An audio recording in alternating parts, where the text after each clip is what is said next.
Hello everyone, আসসালামু আলাইকুম। আমি Shrabani Mahmud Khan and welcome back to my channel.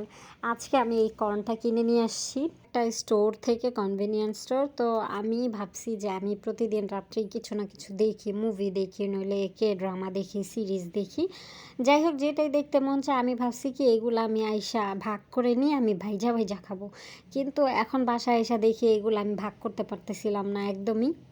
মানে এগুলা আবাতি, আমি এরকম আবাতি কখনো দেখিও নাই।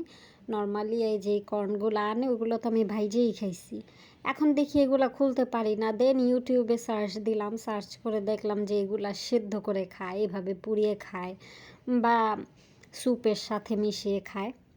আমি দুইটা এনেছিলাম, তারপর ভাবলাম যে না, ফেলে দিয়ে তো কোনো লাভ নেই, খাইলে পুষ্টি একটু তো হবেই। অবশ্যই কর্ন শরীরের জন্য খুবই স্বাস্থ্যকর খাবার।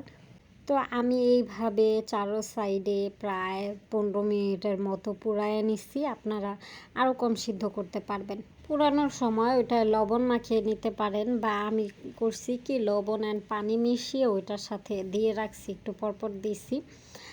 অ্যান্ড আর দেখি খাওয়ার সময় যে লবণ কম হয়ে গেছে, দেন আমি আবার ঝাল মরিচ মিলাইয়া দিছি, কারণ আমার কাছে একটু মিষ্টি লাগতেছিল অ্যান্ড ওইভাবে ভালোও লাগতেছিল না। তাই ভাবলাম যে একটু ঝাল ঝাল হলে খেতে পারবো।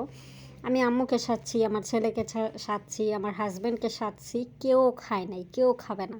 কারোর কাছেই নাকি ভালো লাগে নাই, আমার কাছে ওইভাবে ভালো লাগে নাই। তারপরও ভাবলাম যে খেয়েই নিই, ফেলে দিয়ে কি করব, খাবার যেহেতু। তো আমি কর্ন কিনে না জানার কারণে আবার ধোকা খাইলাম। আমি ভাবছি এগুলাকে পপকর্ন বানায় খাবো, আমার ছেলে অপেক্ষা করতেছিল। সো সবাই ভালো থাকবেন, আল্লাহ হাফেজ, আসসালামু আলাইকুম, টাটা।